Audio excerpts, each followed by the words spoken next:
আরে মা আসছে। আমি এখন দেখা দেখা করতে যেতে পারবো না। বলছি ফ্রিজে মাংস আছে, মায়ের জন্য একটু মাংস রান্না করো। কি করে তুমি?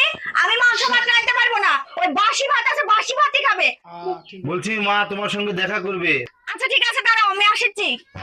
জীবনটাকে জ্বালালে ফেললো। আরে মা, তুমি কখন আসলে?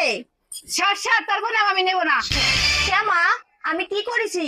তুই তোর শাশুড়ির সাথে এরকম আচরণ করিস তাই না?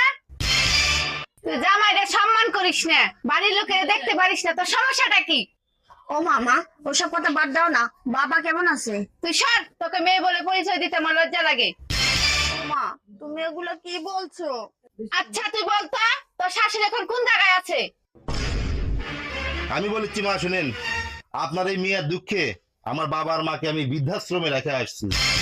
সি সি সি, তুই আমার মান সম্মান এইভাবে নষ্ট করে দিলি?